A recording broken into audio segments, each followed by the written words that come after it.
ఓటర్ల జాబితాలో అక్రమాలను నిరసిస్తూ ఢిల్లీలో విపక్ష కూటమి ఎంపీలు భారీ ర్యాలీ చేపడుతున్నారు. ఇండియా కూటమి ఎంపీలు కేంద్ర ఎన్నికల సంఘం ప్రధాన కార్యాలయం వరకు ర్యాలీ ప్రారంభమైంది. దీంతో ఆ మార్గంలో భద్రతను కట్టుదిట్టం చేశారు పోలీసు అధికారులు. ప్రధాన సర్కిళ్లలో బారికేడ్లు అడ్డుపెట్టి వాహనాలను తనిఖీ చేసి పంపిస్తున్నారు. లోక్సభ ప్రతిపక్ష నేత రాహుల్ గాంధీ నేతృత్వంలో పార్లమెంట్ నుంచి ఈసీ కార్యాలయం వరకు ర్యాలీ చేయనున్నారు. ఇండియా కూటమి ఎంపీలు ఈ ఉదయం 11 గంటలకు ర్యాలీ మొదలైంది. ఓటర్ల జాబితాలో అక్రమాలను నిరసిస్తూ ఢిల్లీలో విపక్ష కూటమి ఎంపీలు చేపట్టిన భారీ ర్యాలీ కొనసాగుతుంది. దీనికి సంబంధించి పూర్తి డీటెయిల్స్ లైవ్ లో మా ప్రతినిధి వెంకటేష్ అందిస్తారు. ఢిల్లీ నుంచి వెంకటేష్. కేంద్ర ఎన్నికల సంఘం వైఖరిని నిరసిస్తూ కాంగ్రెస్ పార్టీ పెద్ద ఎత్తున ఆందోళనకు దిగింది. వరుసగా పార్లమెంటును స్తంభింపజేస్తున్న కాంగ్రెస్ పార్టీ ఈ రోజు కూడా ఉభయ సభల్లో కూడా ఈ అంశంపై వాయిదా తీర్మానానికి నోటీస్ ఇచ్చింది. దాంతో పార్లమెంటు ఉభయ సభలు కూడా మధ్యాహ్నం 2 గంటలకు వాయిదా పడ్డాయి. సో ఆ నేపథ్యంలో రాహుల్ గాంధీ నాయకత్వంలో ఇండియా కూటమి ఎంపీలందరూ కూడా నా వెనుక ఉన్నటువంటి పార్లమెంటు నుంచి నేరుగా వారు ఇదే దారి నుంచి నేరుగా కేంద్ర ఎన్నికల సంఘం కార్యాలయానికి బయలుదేరేందుకు వస్తున్నటువంటి సందర్భం మనకు కనబడుతుంది. ఒకవైపు వారిని ముందుకు రానియకుండా ఉండేందుకు భారీ ఎత్తున పోలీసులను మోహరించారు. కంప్లీట్ గా పార్లమెంట్ స్ట్రీట్ అంతా కూడా బ్యారికేడ్స్ పెట్టినటువంటి సందర్భం మనం చూస్తున్నాం. సో పూర్తిగా పోలీసు బందోబస్తు, పోలీసు పహారా మధ్య వారిని ముందుకు రానియకుండా పోలీసులు పెద్ద ఎత్తున భద్రతా ఏర్పాట్లు చేస్తున్నటువంటి సందర్భం మనం చూస్తున్నాం. ప్రధానంగా కాంగ్రెస్ పార్టీ అలాగే ఇటు ప్రతిపక్ష నేత రాహుల్ గాంధీ ఒకటే చెప్తున్నారు.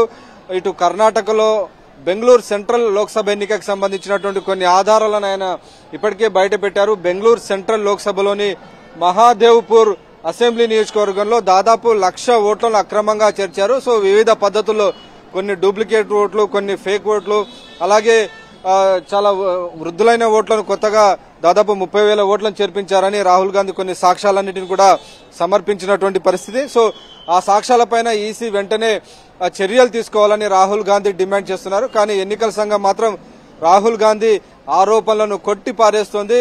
అందులో నిజం లేదు. ఒకవేళ నిజం కనుక ఉంటే రాహుల్ గాంధీ ఎందుకు అఫిడవిట్ రూపంలో వాటికి సంబంధించినటువంటి అఫిడవిట్ దాఖలు చేయడం లేదనేటువంటి విషయాన్ని ప్రధానంగా ఎన్నికల సంఘం ప్రశ్నిస్తుంది. ఒకవేళ రాహుల్ గాంధీ గనక ప్రమాణపూర్వకంగా ఆ ఆరోపణలపైన ఎన్నికల సంఘానికి ఫిర్యాదు చేసిన దెన్ వాళ్ళు నిర్ణయం తీసుకుంటామని చెప్తున్నటువంటి పరిస్థితి. సో ఈ నేపథ్యంలోనే ఎన్నికల సంఘం పైన ప్రెషర్ బిల్డ్ చేసేందుకు రాహుల్ గాంధీ నాయకత్వంలో ఎంపీలందరూ కూడా పాదయాత్రగా పార్లమెంటు నుంచి ఇటు పార్లమెంటు స్ట్రీట్ మీదుగా ఎన్నికల సంఘం కార్యాలయానికి బయలుదేరేందుకు ముందుకు వస్తున్నటువంటి సందర్భం మనకు కనబడుతుంది. క్లియర్ గా ఇటు కేవలం బెంగళూరు సెంట్రల్ లోక్సభ నియోజకవర్గమే కాదు, ప్రధానంగా మహారాష్ట్ర, హర్యానా ఈ 2 రాష్ట్రాల ఎన్నికల్లో కూడా ఓటు చోరీ జరిగిందని అనేక ఆధారాలను రాహుల్ గాంధీ సమర్పించినటువంటి పరిస్థితి. ప్రధానంగా ఈ మోడస్ ఆఫ్ ఆపరెండి కనుక చూస్తే ఇచ్చినటువంటి ఓటరు జాబితాకు సంబంధించి స్కాన్ చేసే అవకాశం లేకుండా, కాపీ చేసే అవకాశం లేకుండా ఎన్నికల సంఘం చాలా తక్కువ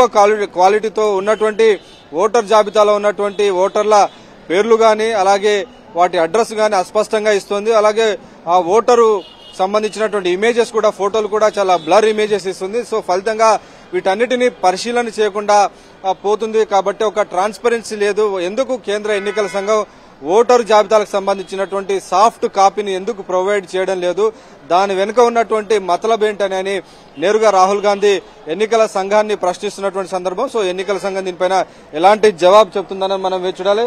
దాదాపు ఎన్నికల కార్యాలయానికి వెళ్లేందుకు పూర్తిగా నాయకులందరూ కూడా రాహుల్ గాంధీ నాయకత్వంలో వారందరూ కూడా ముందుకు వస్తున్నటువంటి దృశ్యాలు మనకు కనబడుతున్నాయి. క్లియర్ గా కేంద్ర ఎన్నికల సంఘాన్ని నిలదీస్తున్నారు. జవాబు చెప్పాలని, తాము లేవనెత్తినటువంటి ఆధారాలకు, ప్రశ్నలన్నింటి కూడా జవాబు చెప్పాలని ప్రధానంగా రాహుల్ గాంధీ ప్రశ్నిస్తున్నారు. రాహుల్ గాంధీ నాయకత్వంలో ఎంపీలంతా కూడా పెద్ద ఎత్తున ర్యాలీగా బయలుదేరుతున్నారు. కాంగ్రెస్ పార్టీతో సహా కాంగ్రెస్ పార్టీతో పాటు ఇండియా కూటమిలో ఉన్నటువంటి ఎంపీలందరూ కూడా ప్రధానంగా ఇటు సమాజ్వాదీ పార్టీ గాని మిగిలినటువంటి పార్టీలన్నీ కూడా ఈ ర్యాలీలో పాల్గొంటున్నాయి. ఆర్జేడీ లాంటి బీహార్ లో ప్రధానమైనటువంటి పార్టీ. సో ఈ పార్టీలన్నీ కూడా ఈ ర్యాలీలో పాల్గొంటున్నాయి. ఓటు చోరీ జరుగుతోంది. ప్రజాస్వామ్యానికి పునాది ఓటు. సో అలాంటి ఓటర్ జాబితాలోనే అక్రమాలు జరుగుతున్నాయి. పెద్ద ఎత్తున ఫ్రాడ్ జరుగుతోంది. అందులో ఉన్నటువంటి ఓటరు జాబితాలో ఉన్నటువంటి ఓట్లన్నీ కూడా ఓట్లలో చాలా పెద్ద ఎత్తున తేడాలు ఉన్నాయి. ఫ్రాడ్ జరుగుతుందనేటువంటి విషయాన్ని ప్రధానంగా ఎన్నికల సంఘం దృష్టికి ఆధారాలన్నీ కూడా చూపిస్తున్నటువంటి దృశ్యాలు మనకు కనబడుతున్నాయి. అయినప్పటికీ కేంద్ర ఎన్నికల సంఘం ఒక వితండ వాదన చేస్తుందని రాహుల్ గాంధీ విమర్శిస్తున్నారు. యాజ్ ఏ అపోజిషన్ లీడర్ గా తాను చేయాల్సినటువంటి పరిశోధన పూర్తి చేసి వాటన్నిటినీ కూడా పబ్లిక్ డొమైన్ లో ఆధారాలన్నీ ఉంచాము కాబట్టి ఆ ఆధారాలను ఆధారంగా చేసుకుని వెంటనే ఇన్వెస్టిగేట్ చేసి తగిన నిర్ణయం తీసుకోవాలని రాహుల్ గాంధీ విజ్ఞప్తి చేస్తున్నారు.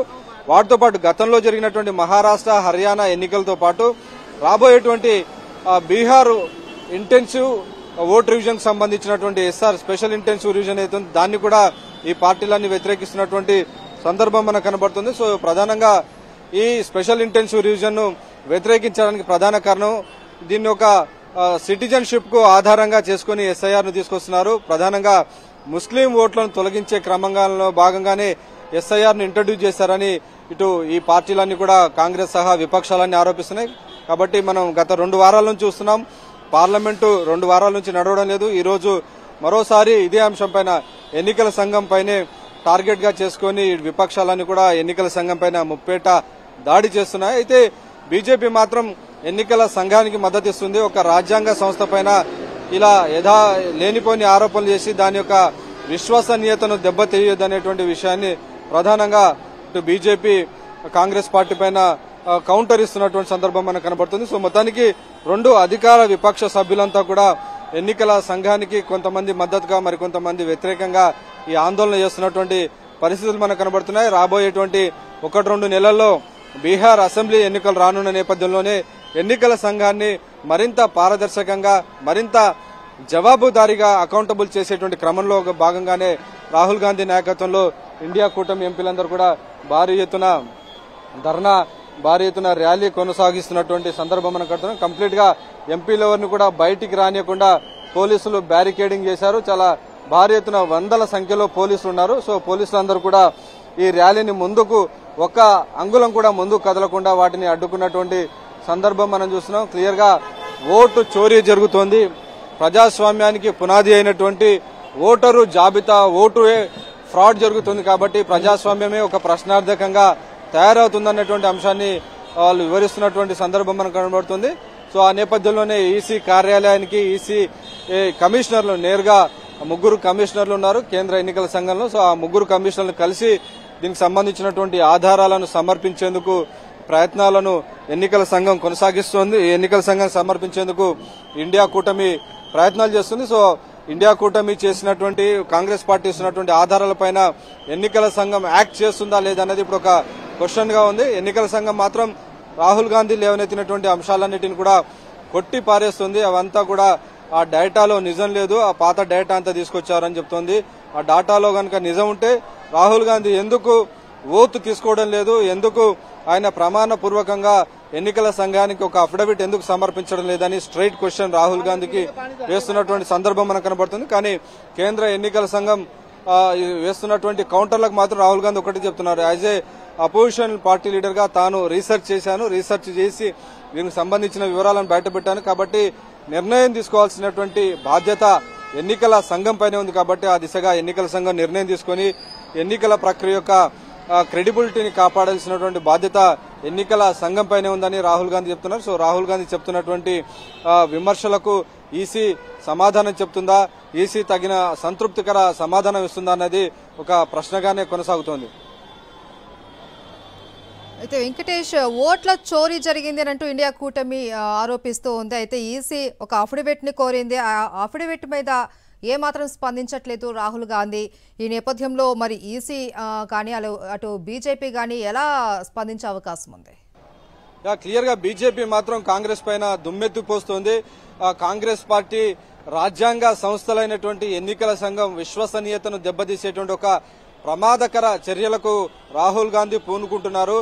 దీనివల్ల ఎంటైర్ డెమోక్రసీ పైన, డెమోక్రసీకి నష్టం జరిగేటువంటి ప్రమాదం ఉందని కాంగ్రెస్ పార్టీ ఆరోపిస్తోంది, బీజేపీ ఆరోపిస్తున్నటువంటి పరిస్థితి. సో ఈ నేపథ్యంలోనే బీజేపీ క్లియర్ గా చెప్తుంది, ఎన్నికల సంఘానికి ఆధారాలు గనక సమర్పించాలనుకుంటే నేరుగా ఎన్నికల సంఘాన్ని కలిసి ప్రమాణపూర్వకంగా ఒక అఫిడవిట్ దాఖలు చేసి తాను చెప్తున్నవన్నీ కూడా ఎన్నికల జాబితా నుంచి, ఓటర్ల జాబితా నుంచి తీసుకున్నటువంటి వివరాలే కాబట్టి దానిపైన ఎందుకు అఫిడవిట్ దాఖలు చేయడం లేదని బీజేపీ కూడా అదే ప్రశ్న వేస్తుంది. సో రాహుల్ గాంధీ కేవలం మడ్ స్లైడింగ్ చేయడానికి, మడ్ స్లికింగ్ చేయడానికి మాత్రమే ఈ రకమైనటువంటి ఒక బురద జల్లేటువంటి ప్రక్రియ మాత్రమే రాహుల్ గాంధీ కొనసాగిస్తున్నారన్నది బీజేపీ చేస్తున్నటువంటి వాదన. సో మొత్తానికి ఇటు అధికార పార్టీ ఇటు పార్టీలన్నీ కూడా పెద్ద ఎత్తున మనం చూడొచ్చు. కాంగ్రెస్ పార్టీకి సంబంధించినటువంటి ఎంపీ జ్యోతిమణి మనకు బ్లూ బ్యారికేడ్ లో ఎక్కి వారందరూ కూడా పెద్ద ఎత్తున నినాదాలు చేస్తున్నటువంటి సందర్భం మనం చూస్తున్నాం.